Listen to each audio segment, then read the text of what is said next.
Hey, everybody. Welcome to the 77th week of this Crazy Train weekly webinar that we thought was probably going to last a couple weeks.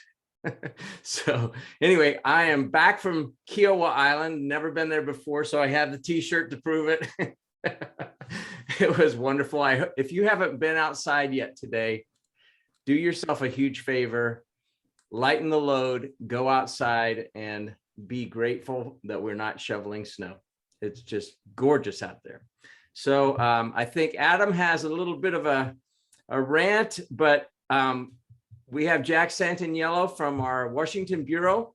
He is back live and high atop the cherry picker. It's much nicer here in Charlotte. We got Carolina blue skies, and I know Adam is a real fan of Carolina blue now that his daughter's going to Carolina. And Jack has his Carolina blue shirt on. So anyway, so much for the kind of dark and gloomy skies of Washington, D.C. But Jack, what do you got for us today? Well, you know, the skies are Carolina blue everywhere. That's the only blue that exists. So, all right. So live from Shoemaker News in Washington, I'm Jack Santaniello. Democrats are hustling to find their gigantic social spending plan during the dog days of summer recess, wary that they will blow their target date to finish as Congress faces a crush of deadlines later this month. Speaker Nancy Pelosi has ordered committee leaders to battle it out with their Senate counterparts to resolve all major disputes this week on what will be included in the up to $3.5 trillion bill. But wide gulfs remain between the House and Senate on pieces of the package, including expanding Medicare, shoring up Obamacare, raising taxes, and curbing carbon emissions. So there's your general summary. I have, Gary, if you want to give me sharing ability for a moment. You know, I've received a lot of questions over this week about, well, I'm confused. It seems like there's different bills and, you know, is it 1 trillion? Is it 3.5 trillion? What's going on? So here's kind of a little bit of a primer on that. And so let me share this screen. Okay, so what you have here is the $1.2 trillion bipartisan infrastructure bill. And the reason why it's, you know, okay, it's 1.2 trillion, but they talk about the 550 billion is that the difference between the two is what is already in the budget. So there's $600 billion already that has been allocated to these things that are in here. So these are additional funds that are going to transportation, utilities, et cetera. So that's the 1.2 trillion bipartisan infrastructure bill. That's the one that they propose to vote on and put before Congress on September 27th. So keep that in mind, okay? And then I also found this chart that talks about the infrastructure bill allocations per resident. Now, you got to be careful with some of this data because, you know, you talk about per resident. Well, in denser populations, you know, so it's going to look different. So depending on how you categorize the information, you know, how informative is that? But I just thought it was interesting that they broke it down this way. Okay, I couldn't find a really good chart on the budget resolution, and I'll show you in a second. Well, let me go to this one. There are three versions of what is going on this $3.5 million fiscal year 2022 budget resolution. Some people call it the social spending bill, but here are, and I talked about this a little bit last week, the three different versions, who the sponsors of those bills are. And I think I showed the chart where there's differences between, you know, that they've kind of cross-pollinated them to see where the commonalities and the differences are. So, and then if you go and you look at one of the budget resolution by the White House, you have all of this stuff, agriculture, committees, everything else. So that's the $3.5 million budget resolution. Now, what was going on in Congress recently was that there were people, members of Congress, that were saying, we're not going to bifurcate this process. We need to push both of these things forward at the same time. And we're not going to take up the $1.2 trillion infrastructure bill until we get our act together on the $3.5 billion. What happened more recently was that they said, okay, if you promise to have everything ready when we vote on the infrastructure bill on September 27th, to then talk about this budget resolution, the 3.5 trillion of stuff, then we'll roll forward with it. So what's happening now between now and the end of the month is you have people in Congress scrambling. They already have the $1.3 trillion numbers and allocations kind of set. So in the next several weeks, they're scrambling to put together this $3.5 trillion package, which we've already seen. There's 3 competitive versions of it. And obviously there are little nuances in between the cracks on each one of those. So that's what's going on with that. But I thought it was important to share that because, you know, it's just, okay, you know, 1.3 trillion, 3.5 trillion, you know, it's just, you know, a number, right? But it's pretty significant.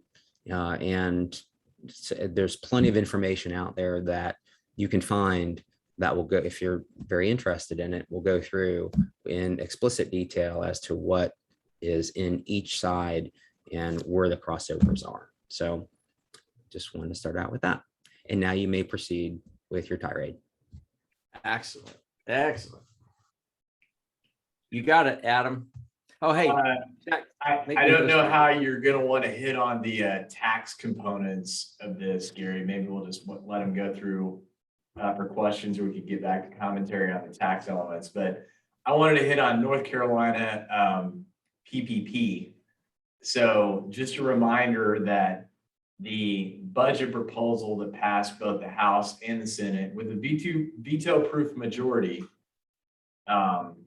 that's now in the North Carolina Conference Committee, which is the same thing that's going on at the federal level with this 3 trillion spending bill, with the same debates, mind you, about how we're going to spend the money,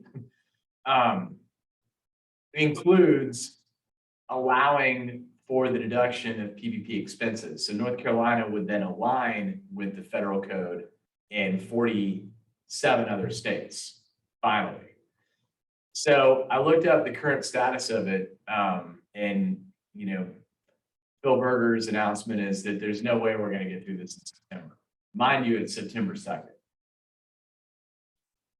So my rage, Gary, is directed at my good friend Bill Russell, who is the CEO of the Lake Norman Chamber of Commerce. Every time I get angry at him and he calls me a liberal, he says, I bring up the fact that we're debating nonsense while this budget has still not been passed.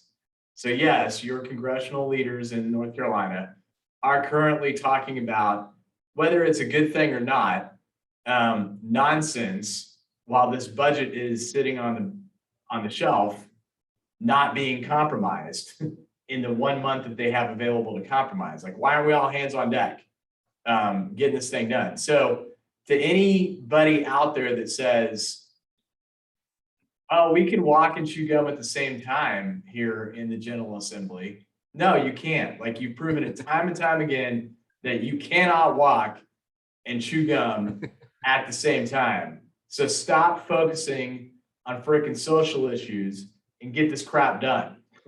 Anyway, tirade complete. Amen to that. Yeah. So I agree. I was thinking about that on my run this morning, actually, Adam. I was like, you know,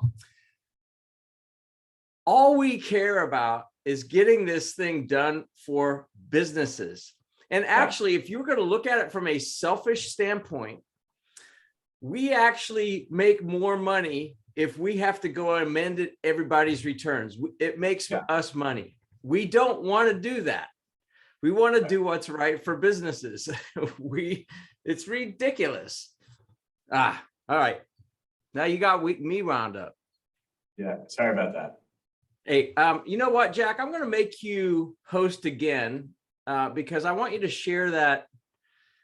I want you to share that thing because it did have some tax implications. And one of the things that we teed this webinar up with was what happened last week. Again, it's theory, well, I guess, but the House passed this, which does have kind of our worst concerns addressed here, where talking about death tax, right?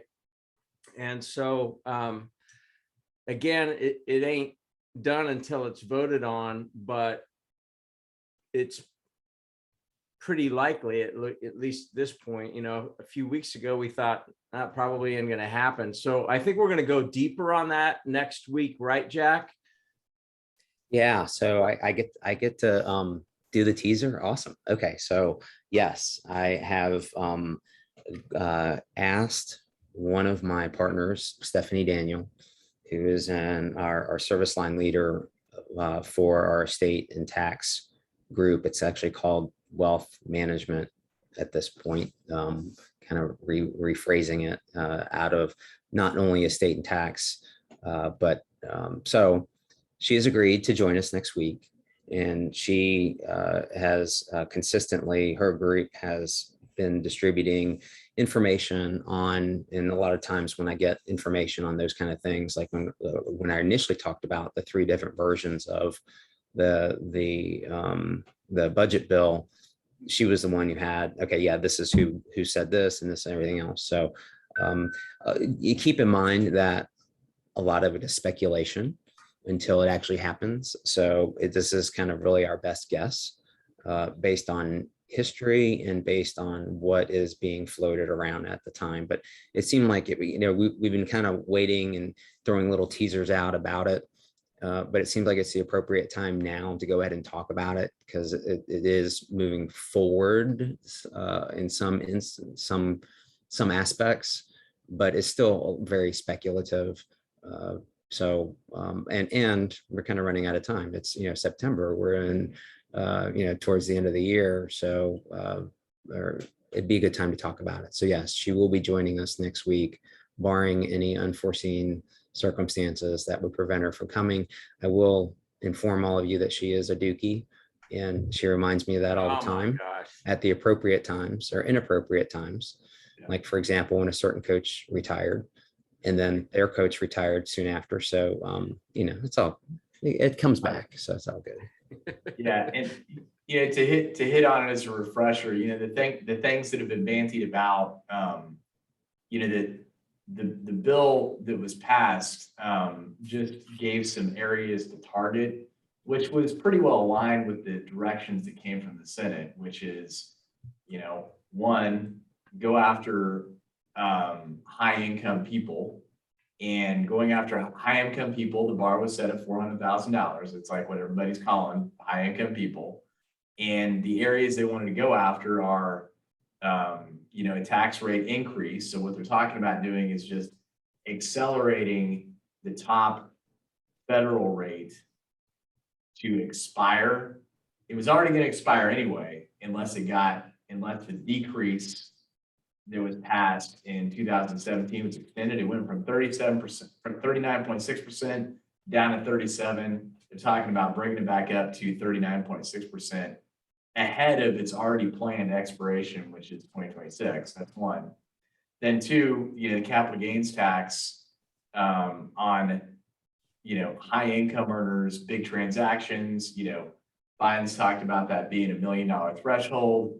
Most everybody believes that while there's no way that having capital gains rates for high income earners will go to 39.6%, the highest federal rate proposed, most people believe there probably will be some increase as part of this process with some sort of floor value that you get exempted out of. But when it comes to the estate tax, or as the death tax, as Gary is so fond of calling it, the two things that are on the table are one, reducing the amount that you can transfer without having to pay a tax. That was set to expire anyway again in 2026, unless it got extended. So under the American Tax Cuts and Jobs Act, the amount of the exemption got done. So Bush is the first one to increase it. Then it got doubled under Trump. So what they're talking about doing is just, accelerating the amount of the expiration, which would lead one to believe that if you're going to be gifting, you should, and you're in that taxable estate category, both before and after, you ought to use that window of opportunity that exists.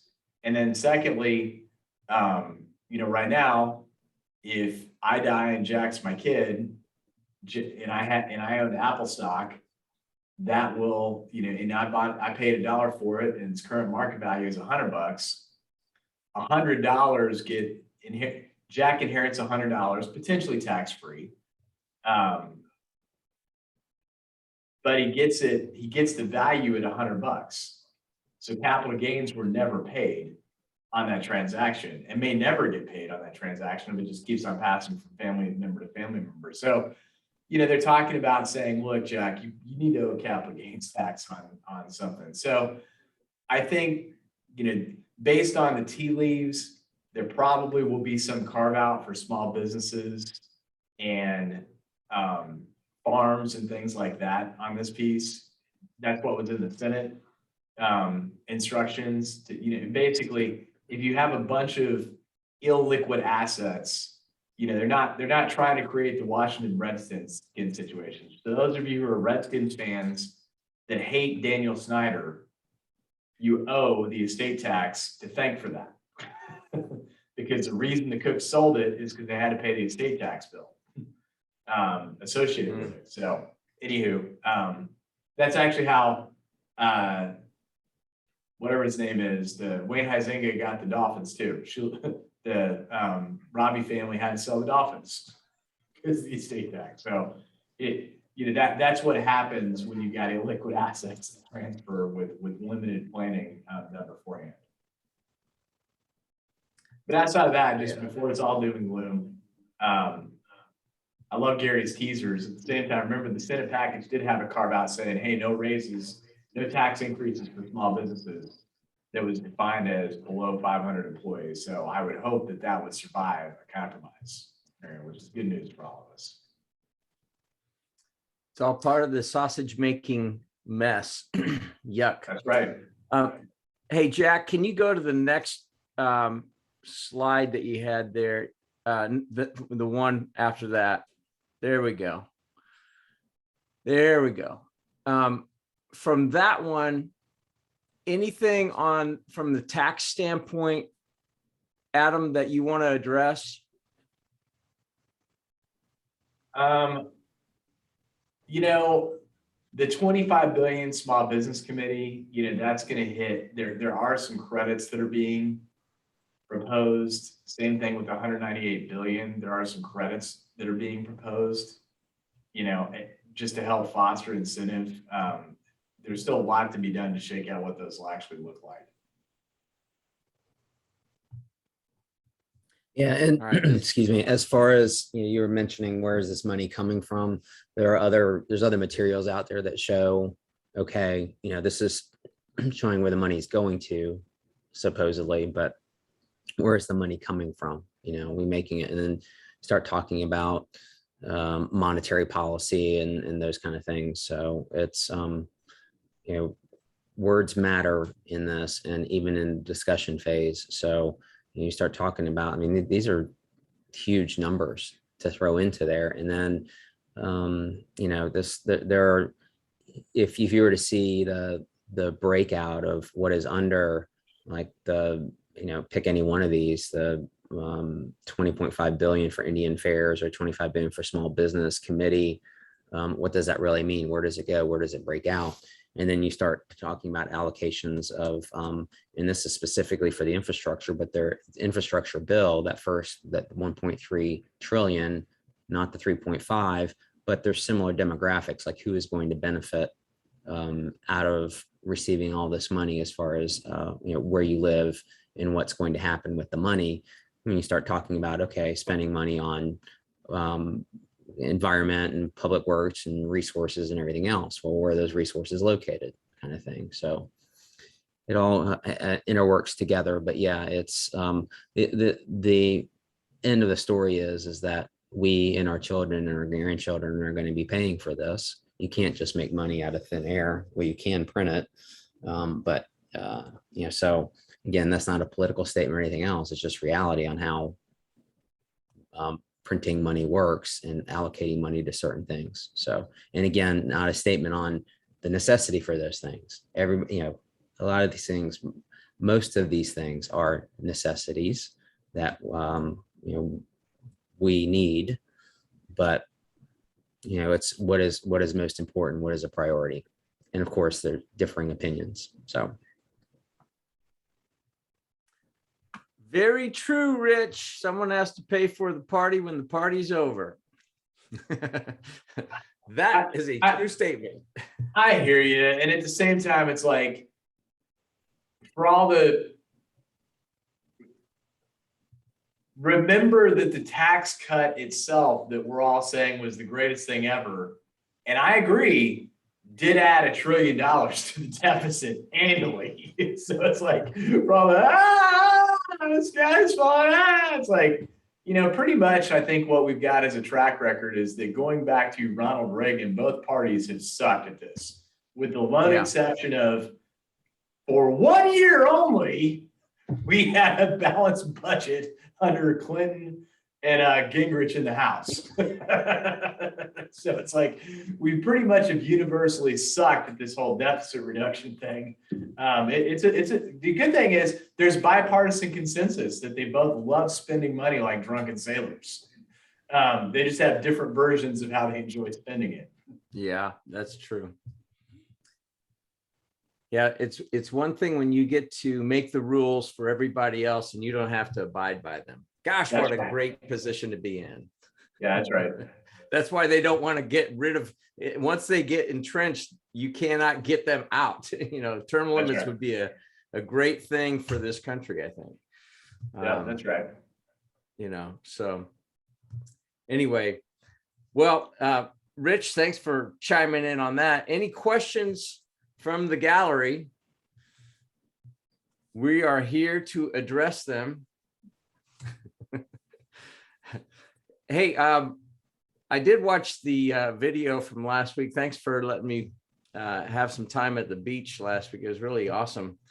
I thought Matt Anderson did a great job. Did anybody notice what he had changed on my background? He was in my office. That's a trivia question. There might be a Starbucks card that I'm going to volunteer from Jack. Okay, everybody quickly rewind the tape. Let's go find it. Yeah, they're searching YouTube. I mean, well, the clock doesn't until count, right? What's that? Doesn't count. The clock doesn't count. I mean, the clock was stopped because it was a background, right? No, the clock. Yeah. No, it wasn't the clock. Okay. It wasn't the clock. So anyway, well, we will address any questions, but we won't waste your time if you don't have any. I know that we're in kind of the last part of summer here. I guess summer doesn't officially end until, what is it, the 22nd or something like that of September? Something like that. I always think of Labor Day as kind of the last one, though. Hope everybody has a great Labor Day weekend. Any other questions out there? I'll throw one more pitch out for next week that we have Stephanie here. I mean, I think it's really going to be interesting, informative. And so I'm looking forward to learning more about this, because we read about it and it's like, okay, well, we understand it sort of, but I mean, she understands it more in depth.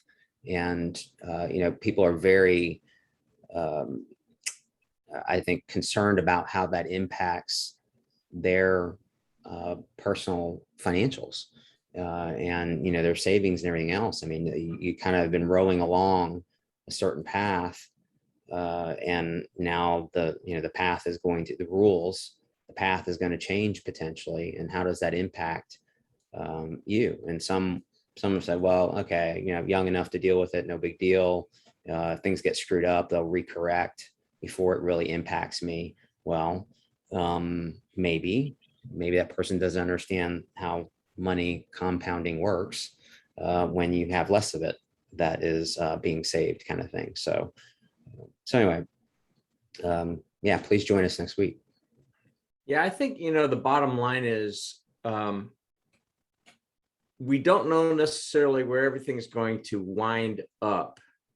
And that's like much of life, right? I mean, as a business owner, you set a target, and then all kinds of life happens in between there, but you're still moving towards a target and you're adjusting the sales as you go. And I think that's really what we want to focus on next week too, in light of, hey, it looks like this could happen. This could happen. What are you going to do in those events? Oh, hey, Pierce.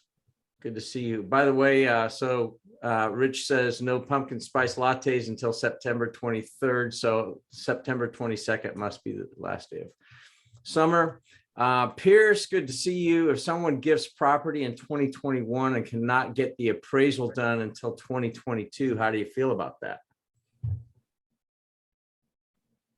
I mean, if you're just thinking about the timelines of what actually happens, Jack, we're not recording this, are we? I know we are recording this. Hopefully hopefully your estate planning colleague does not contradict me on this. So Jack's my kid. I say, Jack, Jack, welcome Adam Jr. Jack's my kid. Say, look, I'm going to make this gift effective 12/31/2021. So it occurs in the 2021 year. But, due to Gary, who's a complete freaking flaky deadbeat, but a really good appraiser, isn't going to be able to get the job done on the appraisal. Dated as of 12/30/2021, but isn't going to be able to get it done until March or April of 2022.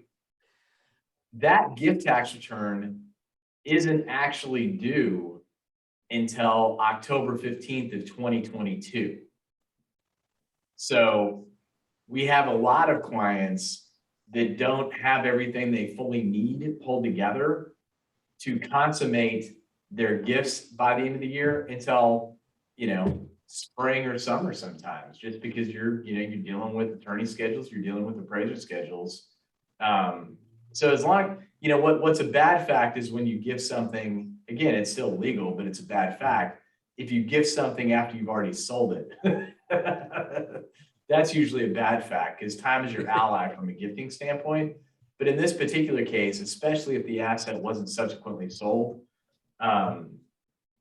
within a year of the gift itself, you're in pretty good shape. And as I said, the return itself isn't actually due until October 15th of 2022. So you got time. Good question, Pierce. Good to see you here. All right, good. Let me know when I get my Apple stock, Dad. Yeah.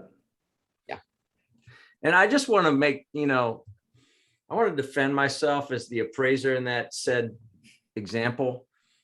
I was waiting on the attorneys. They were going back and forth, taking for freaking ever. So I'm gonna punt. All right. It wasn't us. You should have come to us. Just saying. Yeah. All right. Any other questions out there? Dad joke. Oh, you got a dad joke? All right. I do. All right, go for it. Okay, this one I like because it's kind of personal. What do you call a dog that does magic tricks?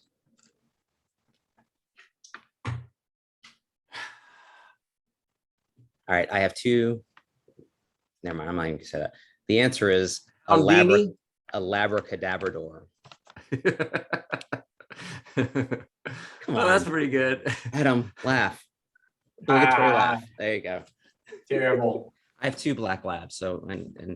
Oh yeah, you do. They're cute. I like labs. We used to have a lab too. I thought my failed attempt of Houndini was pretty good, but I don't know. I mean, it was about as bad. All right. Any other questions? Gina, hey, yeah, thanks. Yeah, I agree. Lowercase, ha ha ha. All right. Just so you know, Jack, yeah, that's a great way to end. Thank you, Joe. Yeah. I took a call earlier this week from somebody who's been on these calls for 1 year, not a client, It wasn't Yeah. here, Jack. And your dad jokes haven't chased them away, but they were very thankful for all the stuff that we've been able to do to help. And Jack, the fact that you were hanging on these calls early on, and that you said you wanted to jump in the ring with us, that's been a fun thing. So I'm glad that you did that. I appreciate it. And I will give away a Starbucks card to the first person who answers this question. I recently have acquired a dog niece, a golden, a baby puppy, that lives not too far. My brother-in-law and sister-in-law live in Charlotte, and they recently lost both of their golden older ones. And so they waited for a while, and then they got the I don't want to say replacement, but the new dog. And so they had to come up with a name. It's a female, and they named her Kevin. What movie is that from? Kevin? Yes. That is the second time I've heard of a dog. Home Alone? Nope. Oh, Rich. Female dog named Kevin. Oh, yeah.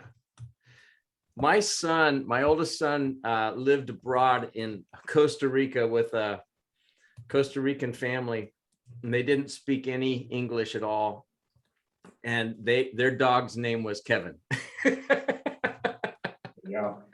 All right, I'll give you another hint. One of the voices in this movie, because it was an animated movie, is a gentleman who recently passed away. It's a Disney movie. So That's Up. Yes, but you're not supposed to answer. I can't help it. I'm full of useless facts. So it wasn't The Proposal, and it wasn't Must Love Dogs, but it was Up. Yeah. We got somebody on it. Rich, there you go. All right, Rich, did you really know it, or were you really did you hear Adam say it and then all of a sudden it sparked that? Yeah, memory? Rich. He got it. Same time. Good job, Rich. All right, good. You were honest about it. I think we ought to send Rich a Starbucks card, because he did tell us that the pumpkin spice lattes weren't available until the 23rd of September. That's important information. So yes, Rich, send to, if you don't already have it or haven't sent it to Gary, send your information. You got my email, Rich. That's cool. That's cool. All right. Last call for, it was good to see Joe on here. Gina, thanks for chiming in. Everybody else, and same way with you, Pierce, Carrie, Hayden, going for some continuing ed. That's a good thing. All right. Everybody have a safe and a wonderful Labor Day weekend. Thank you, Jack. I'm glad that you didn't fall out of the cherry picker in Washington, D.C. Come back to Charlotte safely. Thank you. Adam, I guess we'll see you on the lake sometime tomorrow as we do our planning session. Absolutely, man. All right. Gina, All right. Thanks so much. Y'all have a great day. We will put this up on the BGW CPA YouTube channel later on this afternoon. Ciao. Signing off. See y'all.